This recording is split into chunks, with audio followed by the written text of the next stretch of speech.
Bimbo, bimbo. Bo, bo, bo, bo, bo.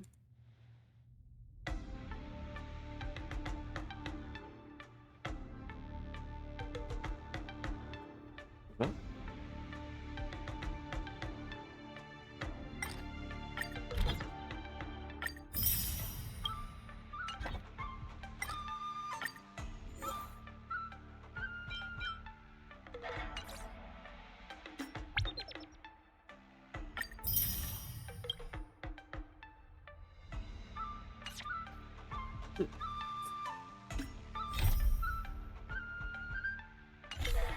Uh-huh.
Mm.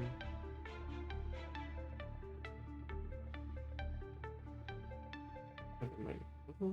Oh, I have fun.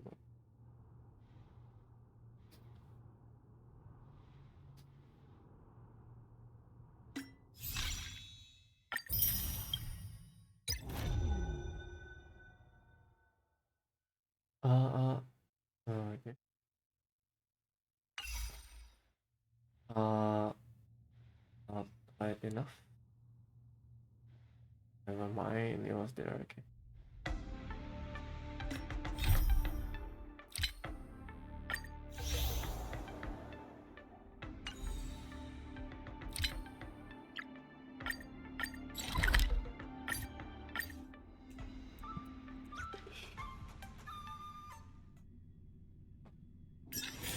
This haven of memories. Every touch, every moment is like a thorned rose.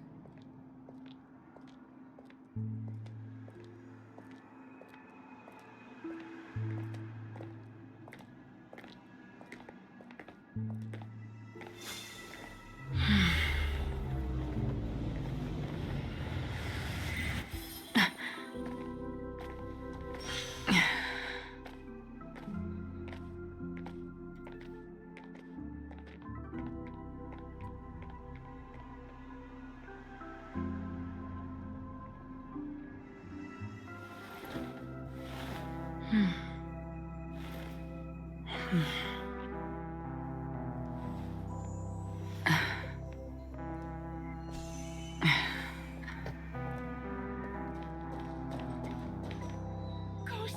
There's a ghost! Don't come near me! Oh my. I'm human and so are you. Can you get a grip? Ah, there you are. I've been waiting for you two. Quickly, come help. I bumped into a member of the family on the way here. He was so scared and I just wanted to calm him down. Let me go! Let me go! I've only done good in my life. Why can't I rest in peace after death? Well, this is how it turned out.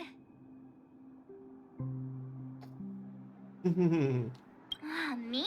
A ghost? Don't make me hit you. He thinks he's dead.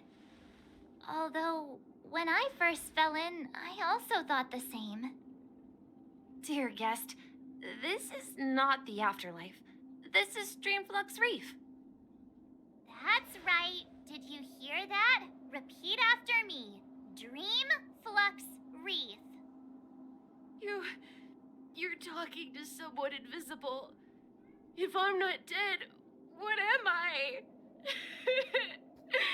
I shouldn't have pushed my luck and tried sleeping in my dream.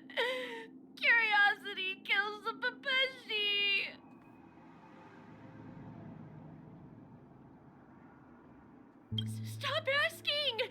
You'll alert the monsters! All the dead are right here. All of them! You're not talking about the memory zone meme, are you? Don't say that name! It's all your fault. They're coming!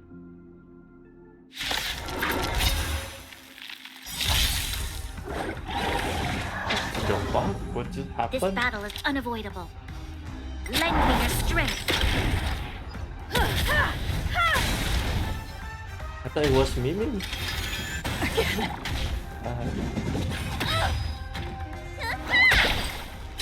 For oblivion. Oh my god, idiots. Humanity never conceals its desire to control the heavens, Ah. and I'm no exception. I weep for the departed. It takes a fall. So loud for them. He passed out. His intense negative emotions attracted the nearby memory zone memes. I see. But why aren't the other people around here scared? Unlike in the Sweet Dream, people here don't see memory zone memes as dangerous monsters. And even if they pose a threat, people can easily escape by forcing a wake-up call. But we can't just leave this man here. Can we take him somewhere safe? We can ask Jessie for help. I've gotten to know many locals while waiting for you guys. Everyone here is living a self-sufficient life. I don't know how to describe it, but this place feels like the real dreamscape. I knew you couldn't hold your liquor. Tried to warn you too.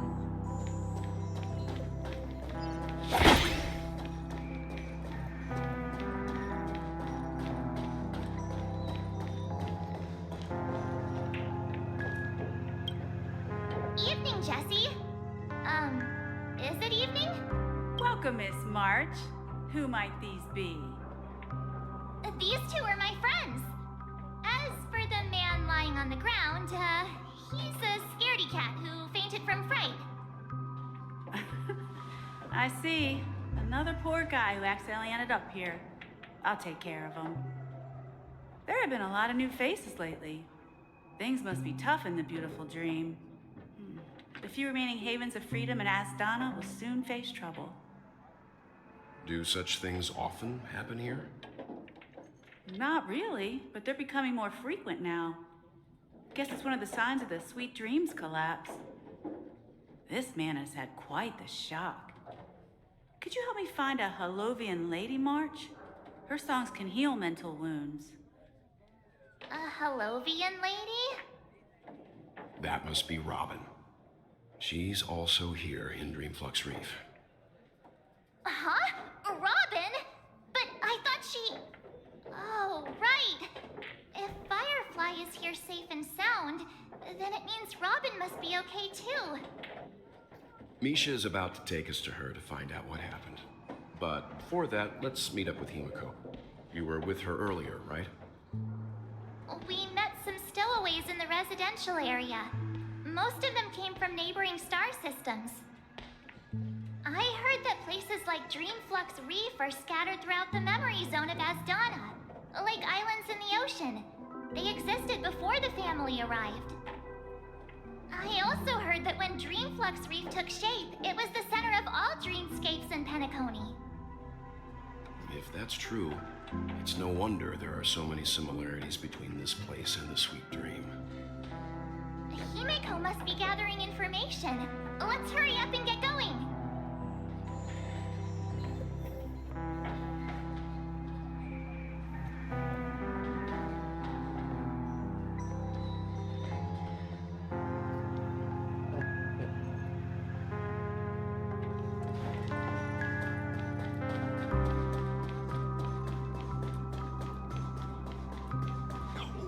At this rate, the family will be done for. Let's have it. This is where we split up.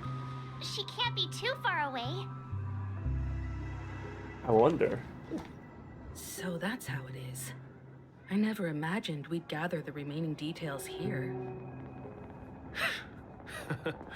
To borrow Gallagher's catchphrase, What an unpredictable twist of fate. Himeko, here they are. Ah, perfect timing. Now that everyone's here, I'd like to introduce everyone to Micah, who's partly in charge of the Land of the Exiles. Micah, these are my companions. It's a pleasure to meet the Nameless. You know us? I've been keeping an eye on you since the day you arrived in Penacony. We would have met under more appropriate circumstances if Dreamflux Reef hadn't been isolated from the 12 Dreamscapes. Please, allow me to formally introduce myself. I'm Micah, the Gravekeeper of Dreamflux Reef.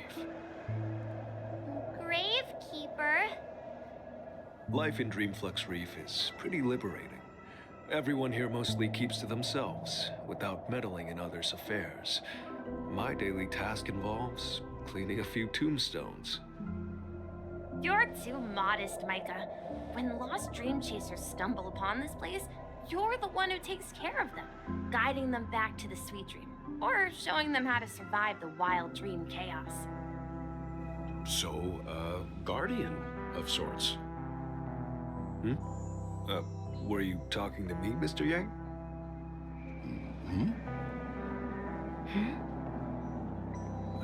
On that note, Mr. Mika, which tombstones are you referring to? We didn't come across any graveyard when we arrived. They're actually just symbolic stones. But since you're curious, Mr. Yang, I'll take you there. I have a feeling you might find something of interest there. But before that, you have an important guest joining you. An important guest? Who could it be? This way, please. The roads here in Dreamflux Reef are a bit run down, so watch your step.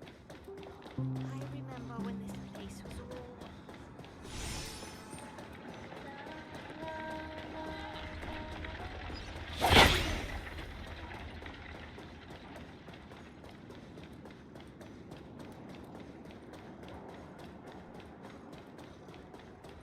Miss Robin! There she is. Everyone sang so wonderfully. It's not often that I tried this music style, but I've gained some valuable insights from it. Oh, I can't thank you enough, Robin. Well, these kids have made incredible progress in only a few days. It was nothing, Grace. I merely taught them how to sing.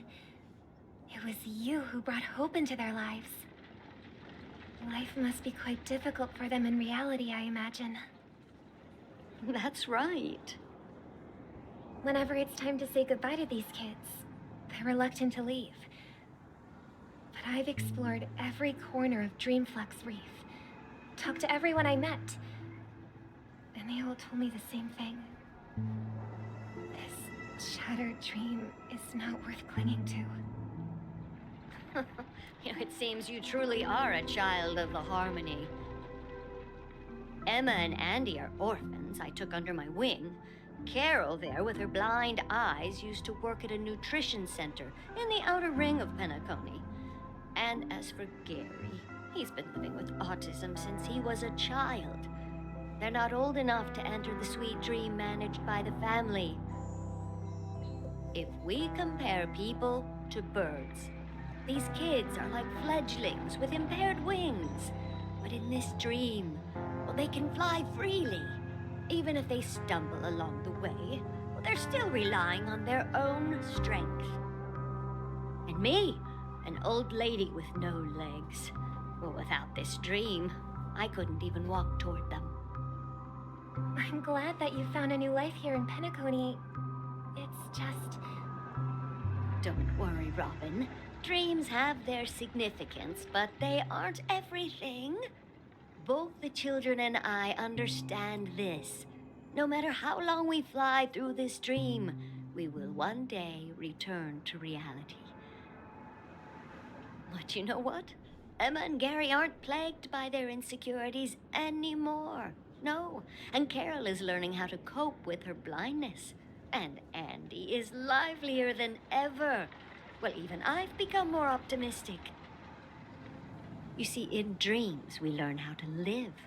Once we return to reality, we learn how to survive. And should our feathers be damaged, then we share our wings with one another. There's no need to covet an illusory sky in dreams, because we have the right and the ability to fly towards a broader horizon. It's a relief to see you safe and sound, Miss Robin. It's nice to see you all again, Astral Express crew. I heard my disappearance caused quite the commotion out there. I'm really sorry about that. Since you're here, can we assume that you're fully aware of the situation in Penacony? Ever since I returned to Penacony, my voice started to change, until it gradually faded away. At first, I thought it was a temporary ailment, perhaps due to having been away too long. I thought maybe it just takes some time for my body to acclimate to the high concentration of Memoria and Asdana. But now it seems the root of the problem goes way beyond me. There are elements around me that don't align with the harmony. Losing my voice is just one of the signs of the Sweet Dreams collapse. The Sweet Dreams collapse. That memo keeper mentioned the same thing. So it's real. While I was away from Penacony, the boundaries of the 12 dreamscapes kept expanding outward. But whenever I mentioned the anomalies in the dream, all the family heads refused to talk about it. Only my brother was willing to respond. Later, I discovered the secret letters from the IPC ambassador, which further convinced me that there are hidden secrets beneath the surface of Penacony. So, following the clues in the Oak family's dossiers, I found my way here. The land of the exiles, concealed by the family under the guise of death. A dream within a dream, where Penacony's past is buried. Hearing you speak, it sounds as if your voice has made somewhat of a recovery. I hate to admit it, but the harmony in this place resonates more broadly than within the Sweet Dream. It's regrettable, but the family has experienced betrayal. The traitor, or traitors, abandoned their original principles and, using the name of harmony, exploited people's weaknesses to turn Penacony into the planet of festivities, trapping everyone in the illusion of the Sweet Dream. This is not the strong defending the weak, but rather the strong exploiting the weak. A world without equality won't ever be favored by the harmony. And naturally, those voices blessed by them have lost the ability to sing. Could there be another force influencing the family's shift in philosophy, Miss Robin? Considering what happened with Acheron, it's difficult to conceive of another entity within the realm of the harmony capable of influencing everyone. Unless a power surpassing that of an emanator is involved. I'd heard about what happened to the Cienjo Alliance, but as far as I'm aware, the family hasn't faced any such external interventions. Who knows? Perhaps I've just been away too long and missed something. Regardless, I cannot accept my home is moving towards the very opposite of what the harmony represents, while still claiming to uphold it. I must uncover the reason why Mikhail cut ties with the family, and who exactly it was who betrayed us all. Do you remember our arrangement, Mr. Micah? Well, here's my answer. I've decided to forgo my role, and never step foot on the Charmony Festival stage again.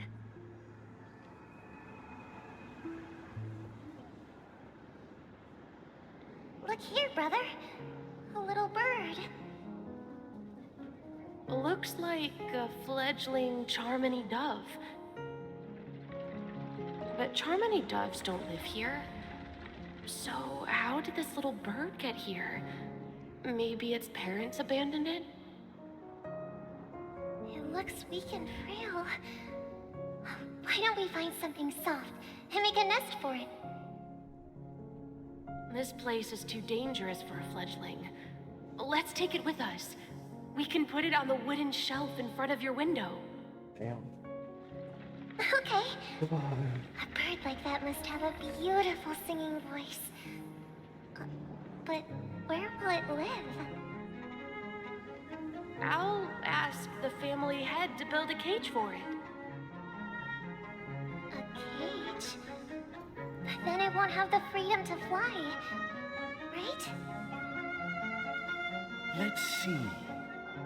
What is it that has captured the attention of the two best interpreters of the Great One, to the point that they've forgotten how to enjoy their dessert?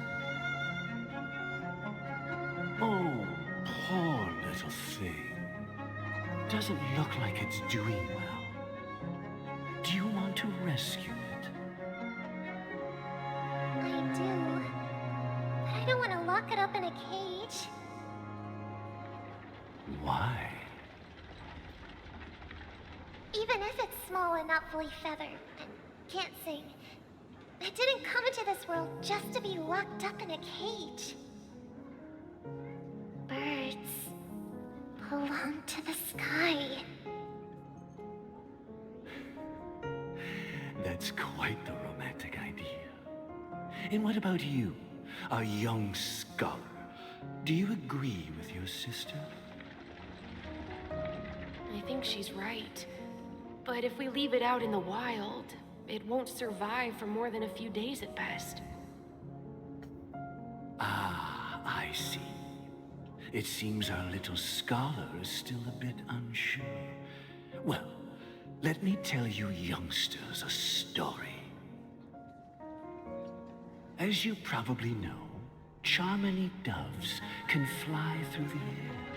When they fly really high, the friction caused by the flapping of their feathers against the atmosphere creates amazing lights, so that they look like shooting stars. We've seen this spectacle so many times that we think it's just something they can naturally do.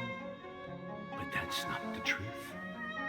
Their radiant display is the result of countless struggles against nature over generations. Their ancestors were too weak to survive on the ground, so to escape predators, they started seeking new opportunities in the air. After countless attempts by many generations, one of them finally figured out how to fly. It soared into the sky and never looked back at the ground again.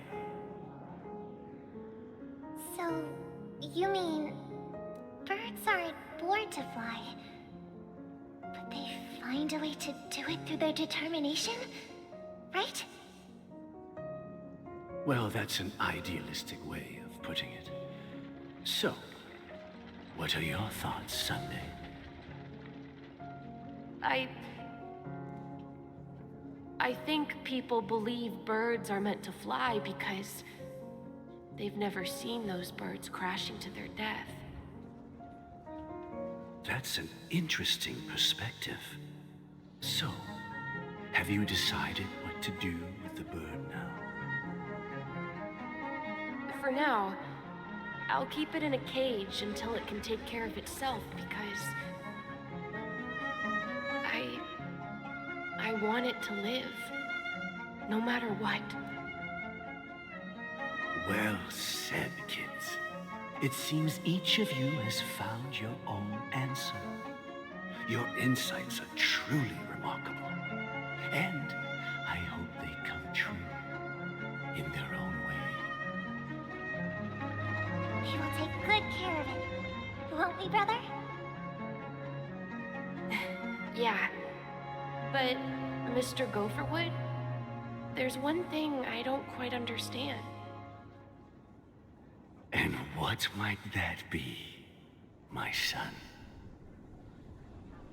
What if this little Charmony dove never learns to fly in the end? I mean, if there are fledglings in this world that can never fly throughout their lives, should we let them go back to the sky, only to see them crash to the ground and die? Talking in your sleep, Birdie? Time to wake up.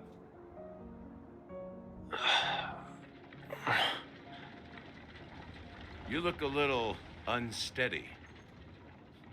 Need a hand? I'm still alive? Yeah. Happy about that? Where is Robin? Tell me. Now. I knew that was going to be the first thing you'd ask. Don't worry, your sister is here, safe and sound. She's probably walking around the streets now. If I were you, I'd be more worried about myself. After all, right in front of you is the guy who just stabbed you in the chest with a dagger. If you wanted to kill me, you wouldn't give me the chance to speak. Just tell me your demands, lackey of the Watchmaker. So, you figured out who I am, huh? No wonder you had the guts to go against the Dream Master and the Four Families. Looks like I made the right choice. Choice? You are aware of my plan, see through my fictionology. Time is running out, so let's drop the charades. I'm suggesting we cooperate. Cooperate? What makes you think I'd cooperate with you? The fact that the famous Robin has chosen my side. Plus, some clues about a traitor and a bright future for Penacony. Any of that catch your interest? I find it hard to believe a man who's full of deception. Fine. You don't have to trust me. What you should trust is the sense of justice inside of you. Show me Robin first. All right, as you wish. Here she is. Huh? What's your trick this time? Just kidding. I mean, this lady will lead us to Robin, right? And the crew, too. There are too many people who you owe an explanation. That'd be great. Please follow me, Honorable Oak family head. Now, all the actors are on the stage.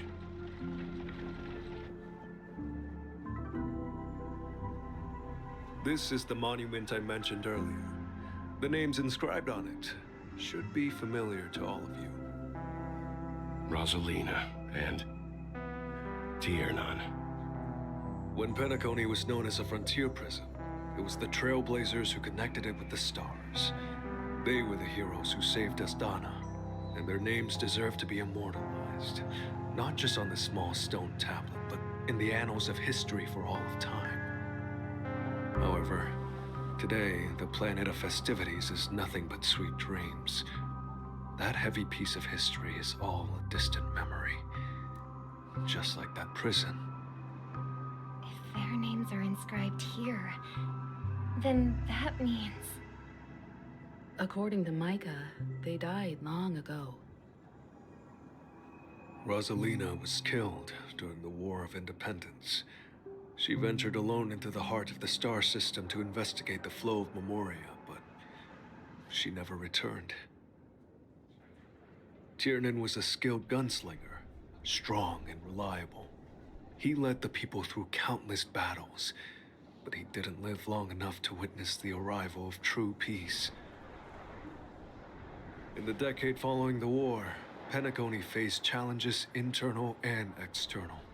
To protect Astana, Tiernan picked up the way of the Trailblaze again, and led the Letmoth family to explore beyond the system, only to be surrounded and wiped out by the swarm. Though I had expected as much, the tales of these heroes truly are sorrowful. True to the title of Trailblazer, they spent their lives venturing into the unknown. But what about this tablet? There are no names carved on it. When Dreamflux Reef was created, its owner was still alive.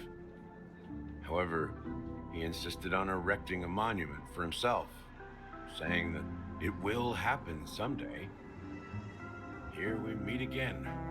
Everyone from the Astral Express. Robin.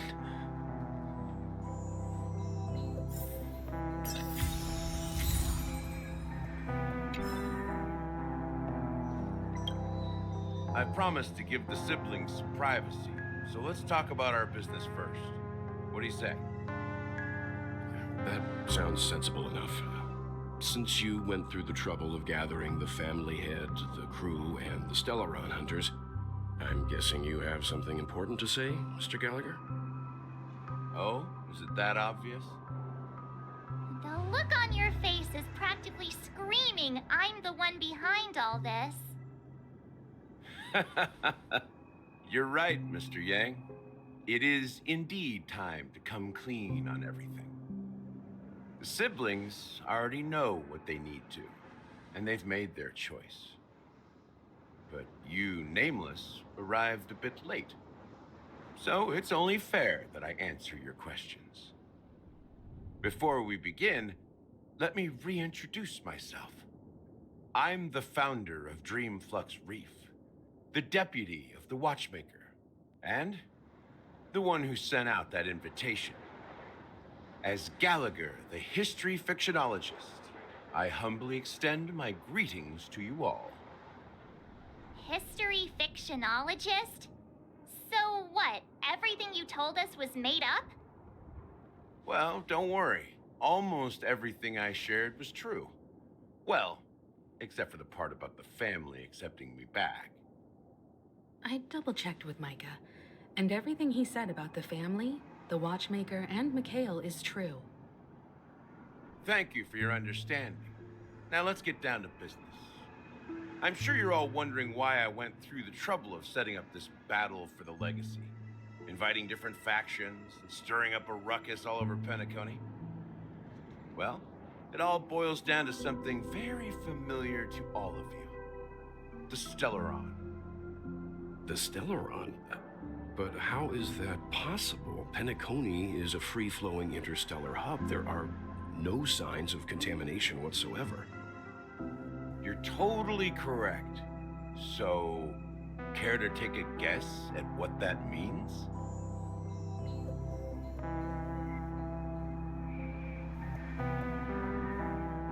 How keen.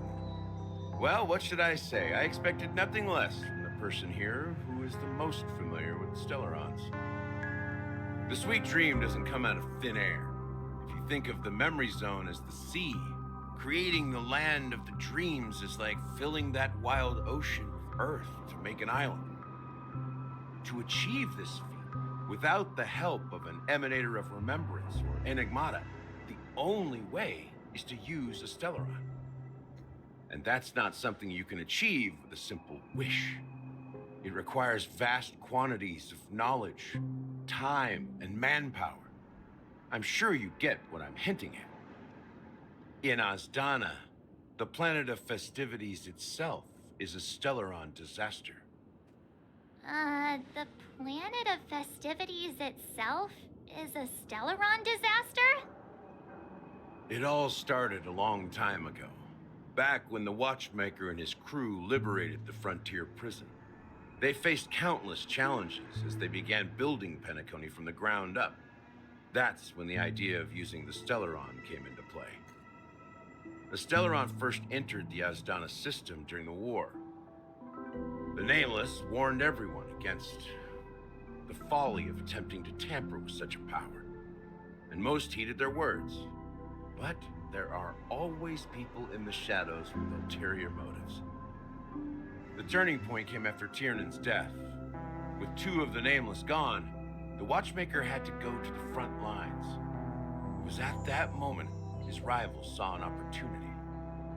By the time a representative from the Montour Systems family arrived at the Watchmaker's call, the Stellaron had already been activated and was seeping into the primordial synesthesia dreamscape. And I suppose the family happened to possess the knowledge to seal the Stellaron? Not just that. They knew far more about the Stellaron than the average person. They helped Mikhail swiftly quell the civil unrest and played a part in building Penacony under the disguise of the Harmony. Those 3 eras were known as the Age of Dreaming.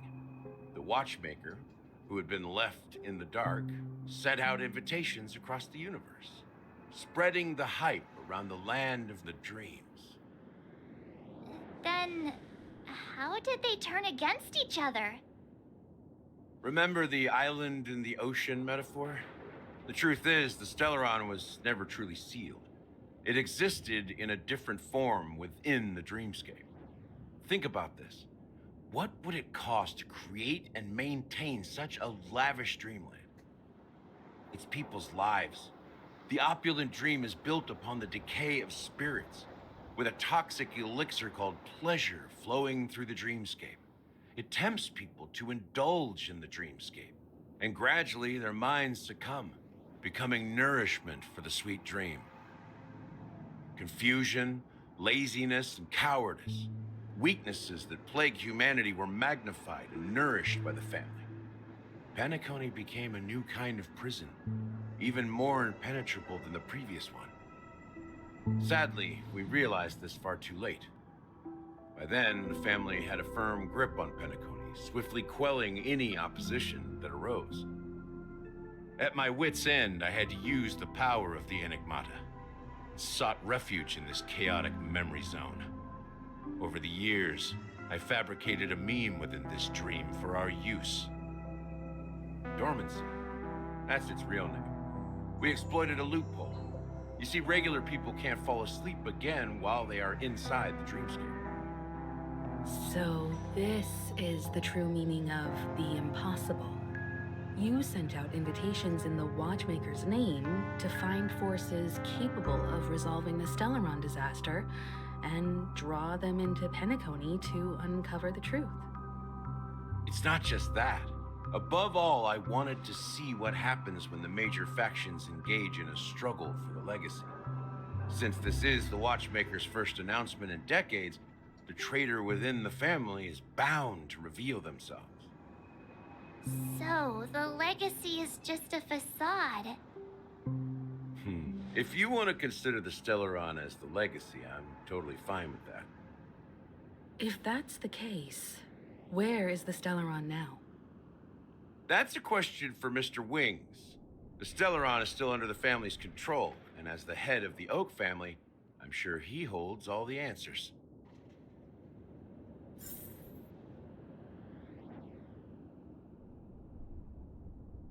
Wait. I don't feel good. Don't feel good, so. It's not good. Yeah. Apology. But listen, I don't feel good right now. Gimana ya? Kayaknya meriang gitu. My throat doesn't feel good, feel up, dan lain-lain. So I feel like I'm gonna continue later, probably sore or malam. Yeah, I feel bad. I'm not gonna continue. Yeah, I'm not gonna continue the game. I'm gonna get more rest. I'm going to go sleep. And blah blah blah blah. Yeah. Sorry Ji. Udah mampir. Thank you udah mampir ya. Sorry. But I need to end the stream here. I don't think I can continue any longer. Yeah.